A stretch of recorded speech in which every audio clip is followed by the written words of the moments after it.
From LinkedIn News, I'm Leah Smart, host of Everyday Better, an award-winning podcast dedicated to personal development. Join me every week for captivating stories and research to find more fulfillment in your work and personal life. Listen to Everyday Better on the LinkedIn Podcast Network, Apple Podcasts, or wherever you get your podcasts. The HP AI PC breaks language barriers instantly by translating up to 44 languages in real time, powered by the Intel Core Ultra processor. With the right tools, work doesn't have to feel like work. Learn more at hp.com/AI PC.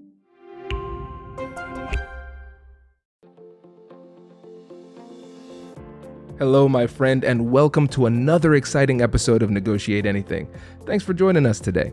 With over 10 million downloads and listeners from more than 180 different countries, it's dedicated listeners just like you who have made Negotiate Anything the #1 negotiation podcast in the world. I'm your host, Kwame Christian. I'm a business lawyer, mediator, author, and the proud CEO of the American Negotiation Institute. Now, before we get into today's insightful conversation, I have a golden opportunity for those of you who recognize the power of negotiation in your professional lives. Have you ever found yourself wishing that you could navigate those high-stakes conversations with more confidence? Or perhaps you're looking to empower your team with the art of persuasion and conflict resolution. At the American Negotiation Institute, we've crafted specialized keynotes and workshops tailored for those very needs. We've transformed the negotiation skills of professionals worldwide, and we're eager to do the same for you. We believe the best things in life are on the other side of difficult conversations, and our goal is to help you improve your lives and the lives of those around you, one difficult conversation at a time. Don't let another challenging conversation leave you second-guessing. Click the link in the description to discover how we can help you find confidence in conflict, negotiate better deals, and have stronger relationships. Because in the world of business, every conversation counts. And now, without further ado, let's jump into the interview. My name is Manuel. I'm the Director of Policy Debate at Stanford University, and I'm also the Director of Debate for Edgemont Junior Senior High School in Scarsdale, New York. I've been doing debate for approximately 17 years, both the high school and college level.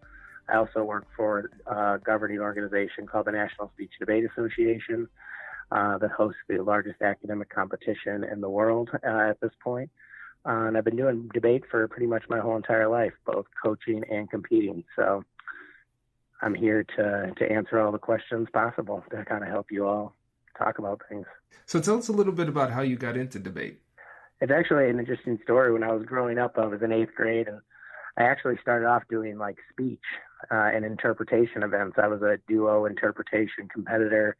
And then when I moved to high school, I went to the first meeting that they had for what they called the forensics team at that time, but basically speech and debate. And when I was in there were seniors pitching every event, and they got the policy debate. And what they said was like, if you like to argue, if you're into politics, if you like certain topics, and they listed a number of them, they're like, this is the event you should try. And I gave it a try, and actually it was, the night before one of the first tournaments of the year. I wasn't supposed to be debating.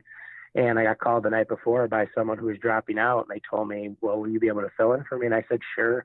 I went to the tournament, competed at the varsity level, and I've never done debate before, only had a sort of a file folder with very small background on what I was supposed to be doing. And, I ended up doing very well at that tournament. It just kind of got me hooked at that point, because I am a naturally competitive person, and it just sort of clicked with me. My whole life, I grew up kind of with some political background and always involved in sort of campaigning and things like that. And national issues always were very interesting to me. And policy debate, what I sort of focus on, is very focused on like national oriented politics. So as a result, it just sort of all kind of played in together at one point. It was like the perfect storm, but, it's just kind of a weird story that I started off doing speech and then just turned into doing debate based solely on a small pitch from a couple seniors, and it went from there. That's pretty cool, because even though I went through law school, and not many of my colleagues have a background in debate, so it's a very niche skill. So can you break down for the audience kind of how those competitions work? Yeah. So there's really three to four forms of debate that exist nationally in the United States. The type I do, which is policy debate, is two-person activity, and you debate one resolution the entirety of the year. And it usually deals with national policy, dealing with the United States federal government should do something. For example, in the high school level, we're talking about increasing our economic and diplomatic engagement with the People's Republic of China. At the college level, they've had topics that have dealt with reducing our military presence overseas. This year, it's dealing with the United States establishing a climate policy by reducing greenhouse gas emissions. And there's been a number of different other topics dealing with agriculture and other global affairs. Then there's like other forms of debate that exist, like Lincoln-Douglas debate, which is one-person debate that focuses more on ethical and moral philosophy and sort of the stance you would take from more of a personal level rather than necessarily a political level, as like putting yourself as a role-playing as a government, sort of a government person. Then there's public forum debate, which exists it was actually started and funded by Ted Turner, and it was focused on sort of what the show CNN Crossfire is like, which talks about issues of the day, but talks about them in a manner which is very pro-con. There's not really an advocacy that's behind it as much as it's just sort of supporting a conclusion on one side or the other and try to defend that side in both, the affirmative or the negative, or what they call the pro and con. And then the last form of debate is parliamentary debate, which is more globally positioned.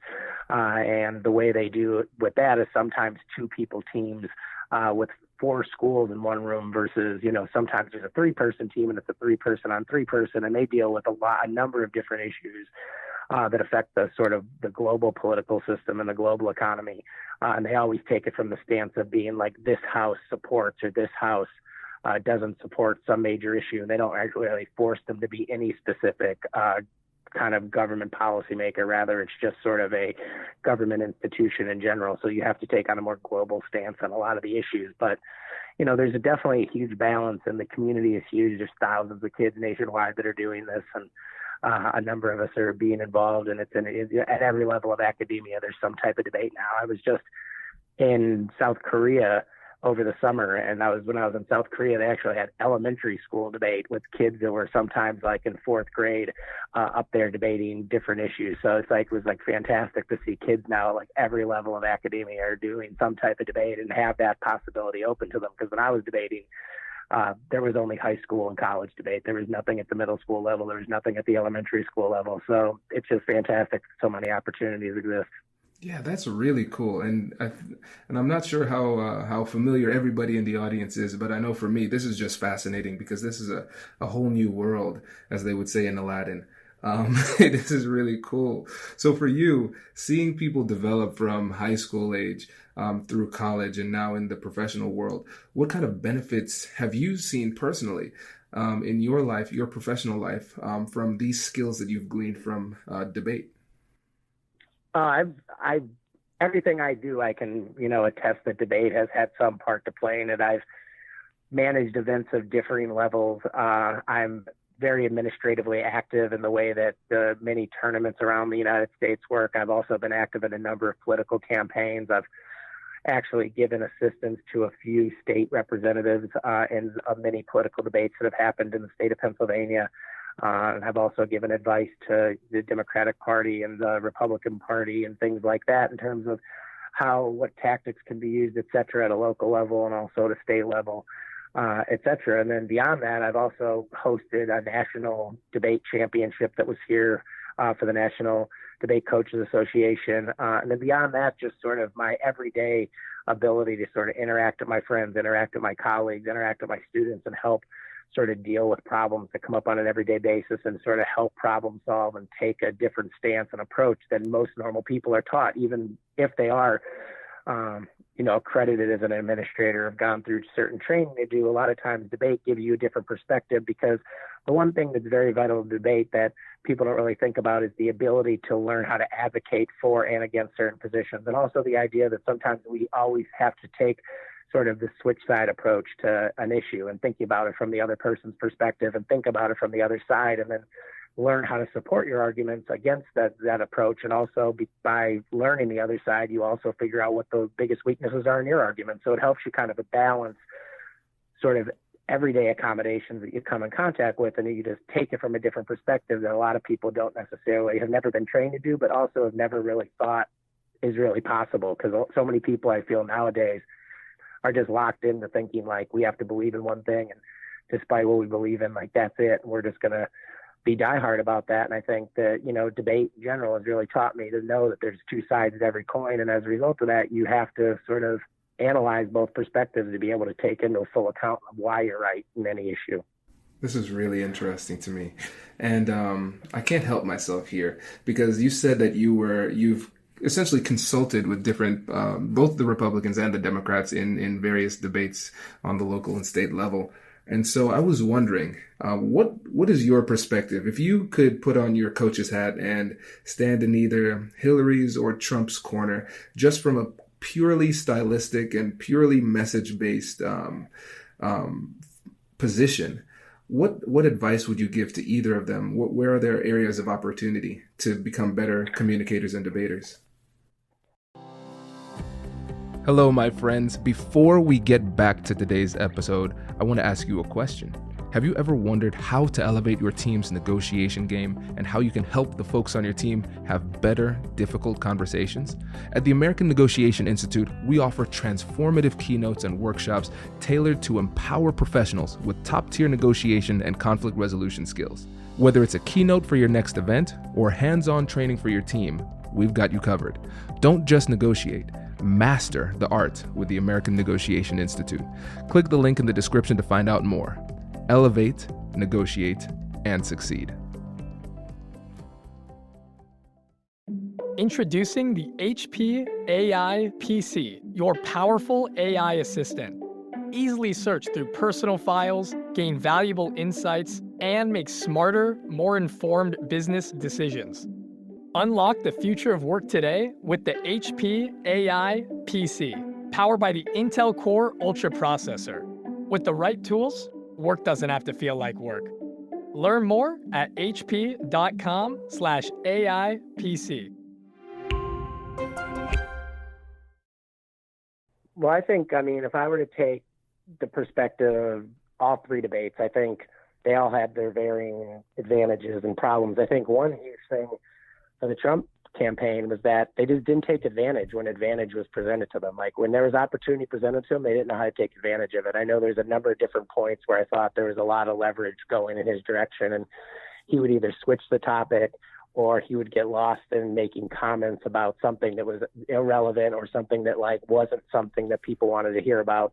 And as a result, he pushed the focus of the audience away from the most important questions facing Hillary. And I think when you looked at the Clinton campaign, I think there was a number of times where they could have leveraged things the opposite way and not taken advantage of. But more importantly, just the idea that sometimes you don't always have to, what I call in debate, kind of follow the shiny object. Like you don't always have to follow the leader. So if Trump were to present some question, you don't have to go down that same path. And I think Clinton missed opportunities where she allowed Trump to go off page. And when he went off the page, she followed him, and it kind of made the audience lose contact. And I think Trump had a number of different occasions where he could have capitalized on things that the Clinton campaign wasn't able to kind of articulate, and instead went off on a complete other rant of something that had nothing to do with it. And I guess the best example for this might have been, I want to say it was in the third debate, where they're asking Hillary Clinton about her emails, and they're asking about sort of some of the allegations that have been posed about her campaign. And Trump had a time to kind of push her on what is the answer? Take a stance on it. Something she hasn't had to take a stance on in the debate necessarily, or when they ask about Bill or they try to relate to the past Clinton administration. And instead he wanted to talk about the Middle East or ISIS or something like that, and immediately jumped, and it kept jumping, and it was hard. It's hard for an audience to follow when you jump from topic to topic, and it only advantages those who don't want to answer the question when you allow that to happen, because once you skew an audience's attention, it's impossible to kind of get it back to that. And there's only a very limited amount of time, just like in the type of debate that we do in high school and college, it's limited time limits. So you only have a very set amount of time. And because we don't have an infinite amount of time, you can't give up those opportunities. And I just think there was a lot of opportunities lost by both sides, I think. And I think if they took advantage of those opportunities, I think there could have been a huge difference. And I don't know if it could have overcame everything that's been going on in the media. et cetera. But I mean, I know that there's definitely vital points of that. And a lot of people talk about it as if people did take advantage of those when you hear the media spin room go in for both the Democrats and the Republicans. But I just think there's so many opportunities lost based on the lack of sort of poise, concentration, focus to like really zone in on what they need to take advantage of. And as a result, I think that those opportunities left on the table could cost one of them the election. That's so interesting. And I agree 100%. And I really appreciate your nuanced approach to this, because those were some things that I didn't really, I guess because I'm not as into debate as you, I wasn't able to catch. But now that you've rehashed it, it definitely makes sense. And I can see that. One of the things you mentioned was leverage. And so for the everyday listener out there who's maybe at work or an entrepreneur trying to figure out how they could take advantage of these situations, how would you tell them to approach leverage? How do you identify where it is in these arguments? And then how do you utilize it to your advantage? I think one of the biggest things is knowing your strategy before you go into something. And I think a lot of people don't value sort of a pre-game strategy or a pre-talk strategy. And kind of understanding.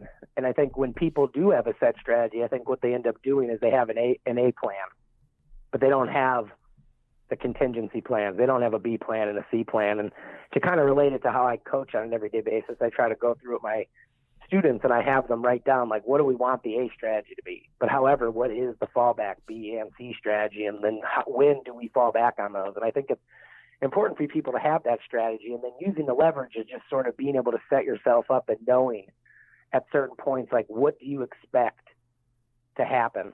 And then once that happens, knowing that what is the next step past that. And I think the easiest way is to kind of think about if you've ever done a cross-examination or thought about a cross-examination ahead of time, you sort of prep like that. Even if they say yes, here's the strategy. If they say no, here's the strategy. If they do this, here's how I'm going to have to react.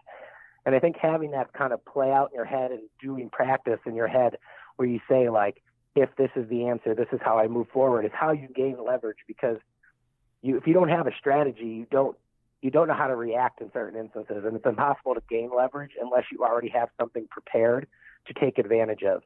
And I think it's super important because leverage does not exist if, you can't just fall into leverage. Sometimes, like, people say, like, oh, well, it's just like, this is luck that this happened. But like leverage is not something that I feel you just get lucky with. You don't just fall upon leverage. Leverage is something that you've positioned yourself to take advantage of. And I think the only way to do that is preparation prior to whatever you're doing. It's not something that can ever be done like in the midst of the conflict mediation or in the midst of a passionate debate or something like that. It's something that has to be like prepared ahead of time. I guess is the easiest way for me to kind of think about it. Is like preparation is so critical to all these steps, and I don't think people give it enough credit to how much preparation plays into the overall effect, and especially the conclusion of a lot of these things. Right. And one of the things that I keep saying in this podcast is the importance of preparation in a negotiation. I had a negotiation this morning that was 1 minute long, and I prepped 40 minutes for it. But I think a lot of times the importance of it is kind of lost upon people. But one thing that I've heard from a few of the listeners who reached out to me, most recently it was a listener from Australia named Zane. He said that sometimes he can suffer from paralysis by analysis, where he feels like he over prepares.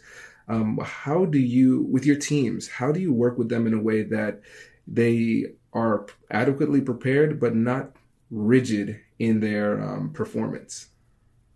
Yeah, and I think that is definitely something that I find to be a common problem, especially amongst younger students that I have. And I think you have to kind of grow into your skin, if I can use that reference, which means that basically you need to learn how to prepare correctly, but then you also have to learn sort of to not be rigid. And it's hard to say, like, how do you just not be rigid? But you have to be comfortable in your surrounding. I think what happens is a lot of people fall back on their preparation when, like, they have some level of uncomfortability in the situation they're in.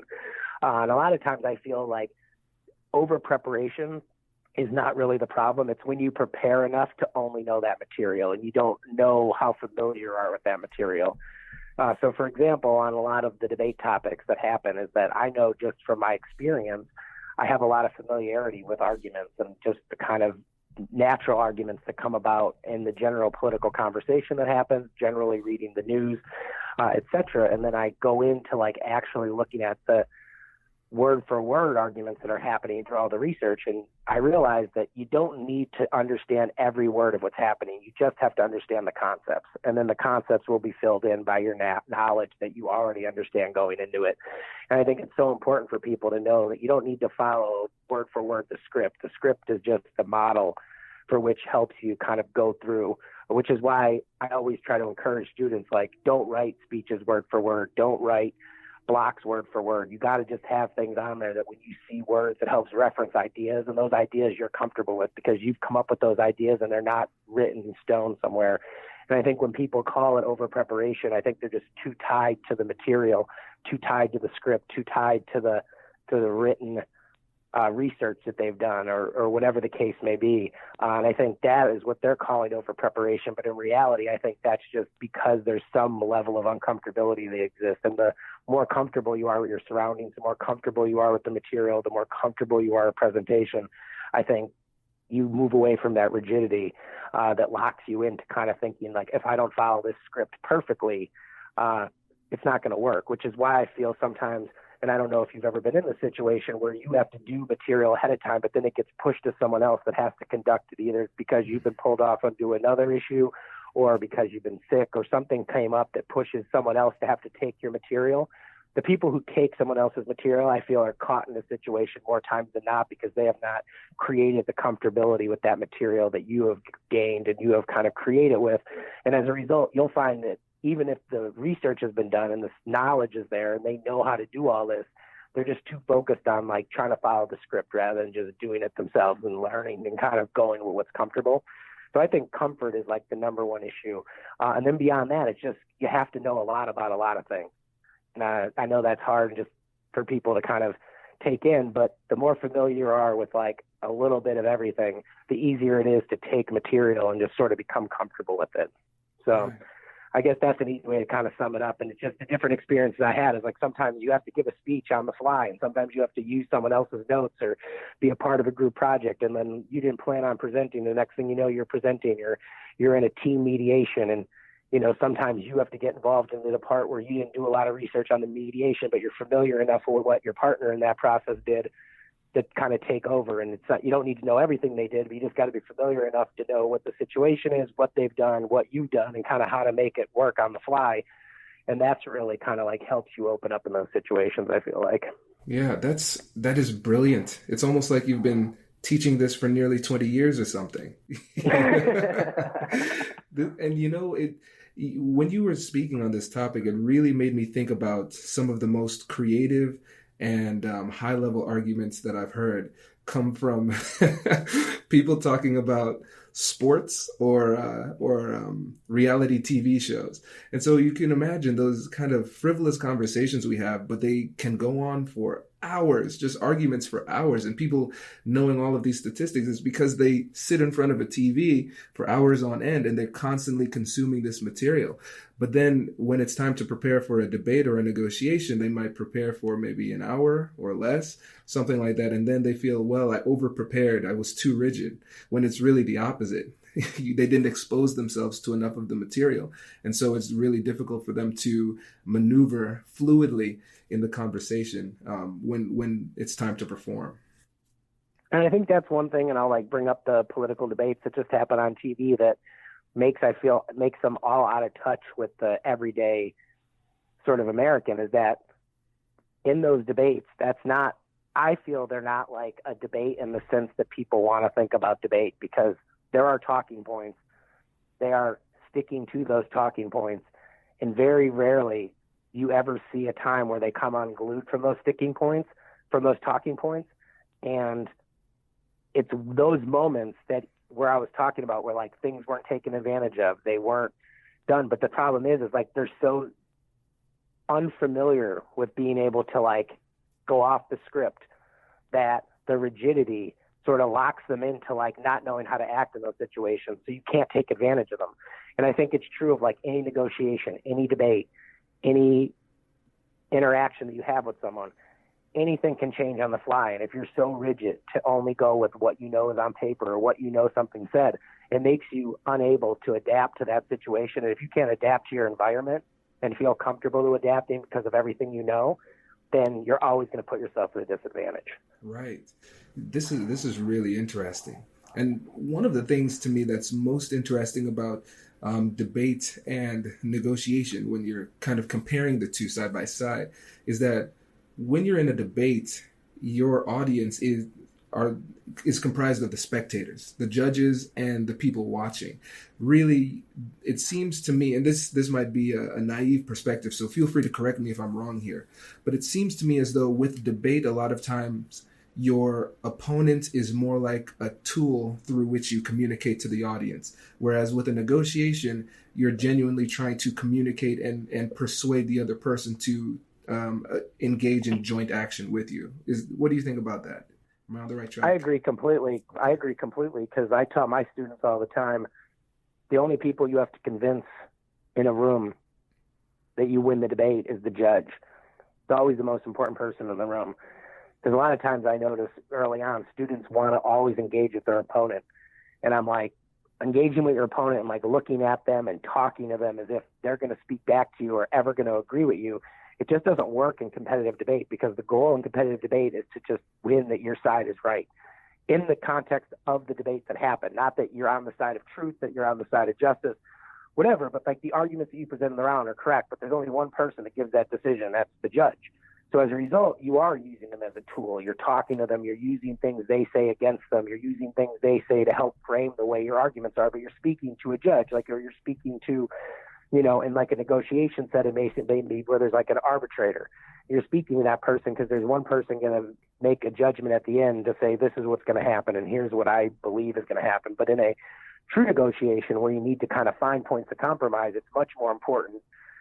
So there's definitely times to be more aggressive, and there's times to, be more passive, and you have to be able to read people more, and you have to think a lot more into it, and feelings and compassion and affect all come in a lot more in a negotiation where you need to play those things in your favor or help kind of play them off to kind of not give in to certain things. And everyone's trying to come to a compromise. And the one thing in debate is that we debate to kind of maybe learn both sides of an issue so we can compromise on our stance later. But the actual debate, there is going to be no compromise. You're never going to ask a question the other team's going to concede. You're never going to do any of that.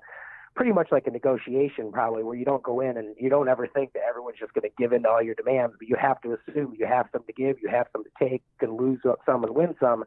But the ultimate goal is compromise. In a competitive debate, the goal is not compromise. It's not you're right on some issues, we're wrong on some issues, and here's where we're going to find the middle ground. Obviously, that would be ideal, but the real goal is to kind of analyze policy rigidly to kind of test a lot of the truths that are out there, to kind of get to a kind of a more enlightened state, to kind of think like my arguments were right in the context of this debate, even though in the broader scheme of things they might not have been right. I've been able to persuade you, the judge, rather than persuade you, the team, to agree that my arguments are correctly kind of spoken to you in a manner which is good. And I think that is where it kind of like creates a huge difference, is that, the interaction between parties is much different in negotiation than it is in like what a competitive debate would be and what people would think. And that's on every level of debate that happens competitively. There's always going to be a winner and there's always going to be a loser. Someone's going to judge you on it. At least in a negotiation, you're trying to come where everyone's getting a little bit out of it. So there's some compromise in the middle, and there's not just a clear winner and a clear loser. Right. This skill seems like it would be very beneficial to somebody in a work environment where you're in a position where you're in a meeting and you're trying to persuade your team to go a certain way.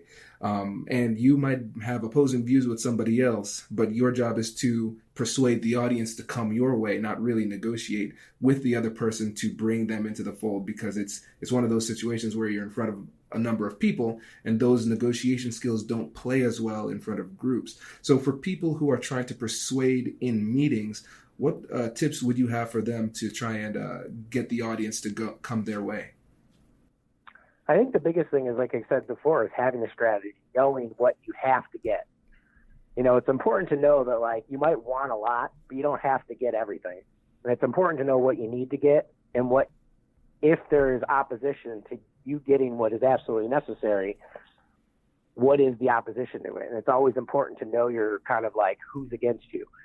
So if you go into a group setting, there's 5 people and you know 2 of them are on your side and 3 of them are against you. Well, you know, at least to get, if you're going to vote majority rule, you don't need to really get one person. If you want to get all 5 people, then you just have to kind of take into kind of consideration, what is a way for me to kind of reach out and connect with all 5 of these people in a way that's going to make sense, that's going to get them to at least agree to what I need them to agree with. And I'm willing to compromise on these things, which is why I always try to tell my students when we're doing debate is like, the idea of a small group is not something that is going to become foreign to you, because everything you do the rest of your life is involved in a small group, and you have to learn how to have a small group thinking. You need to figure out how leadership exists, and leadership doesn't exist by force. Leadership exists by compromise.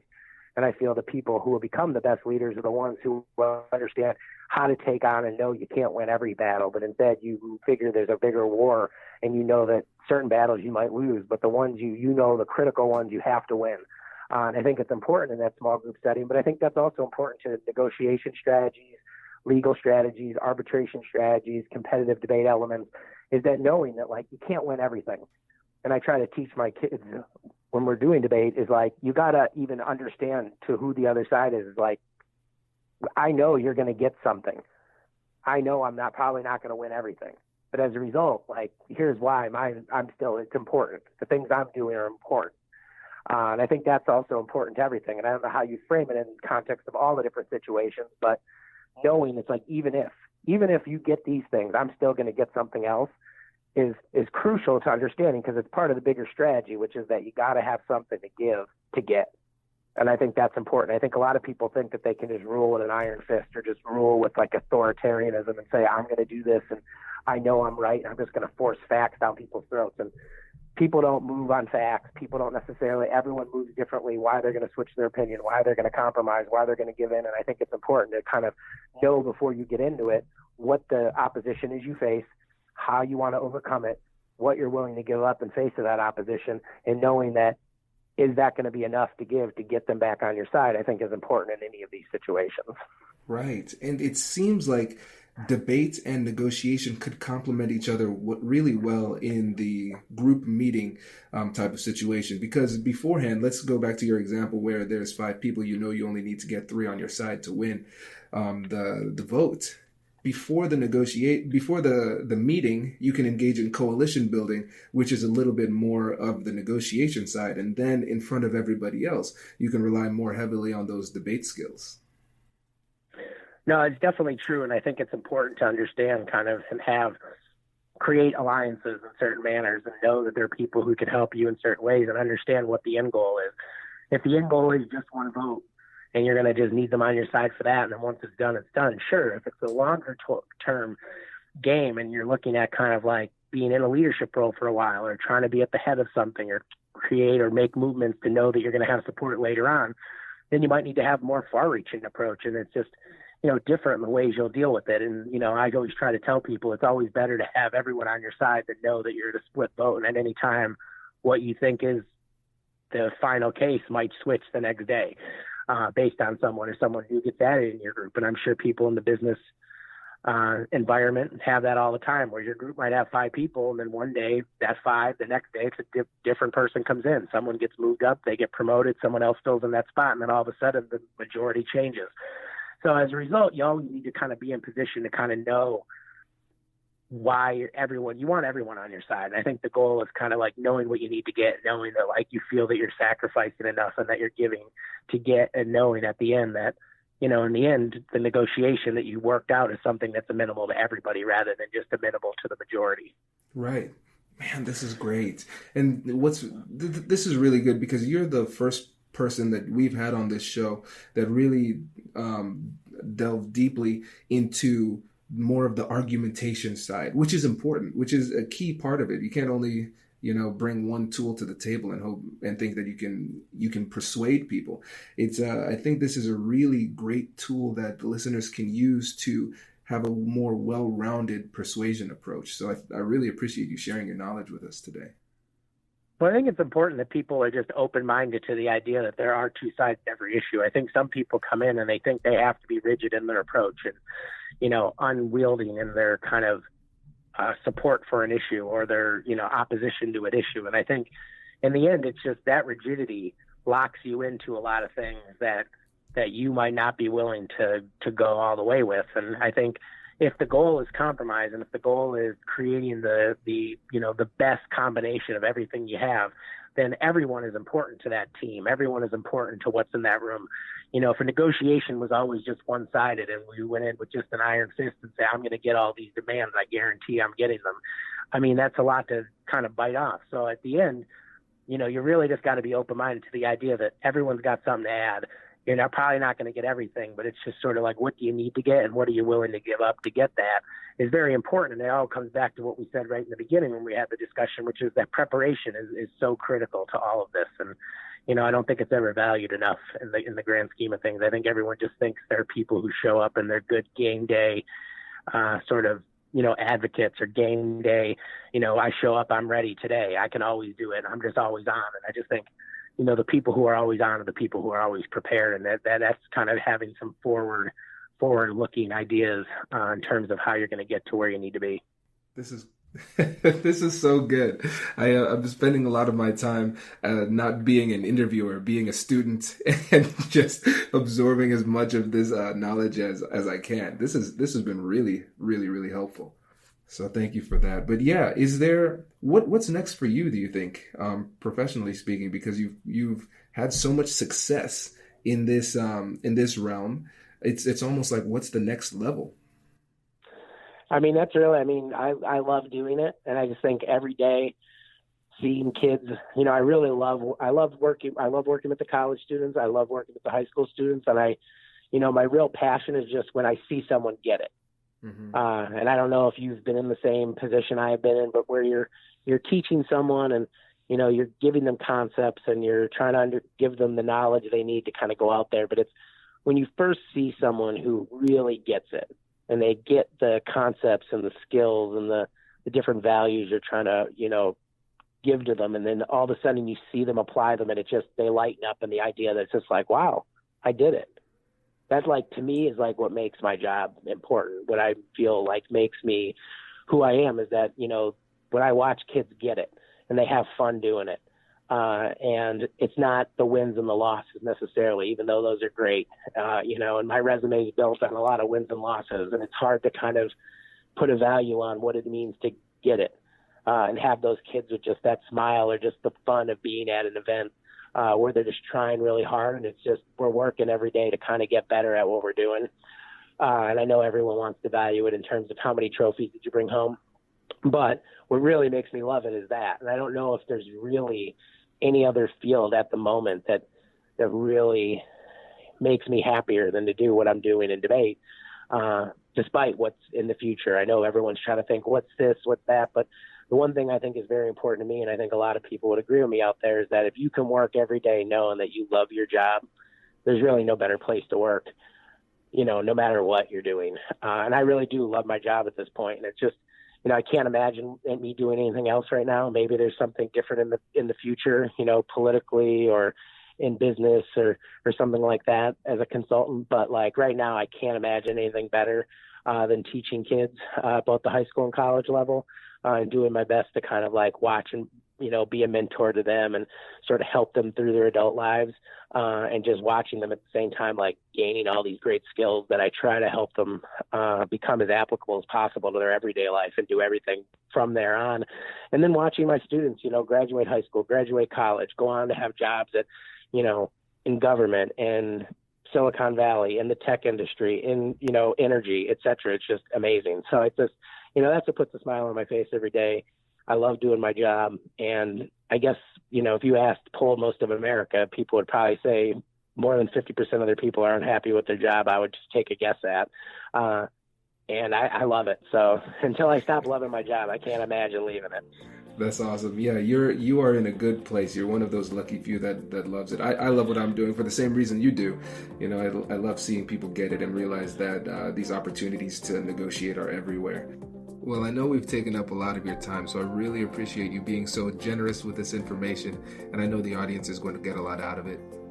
Oh, no problem. I love doing it.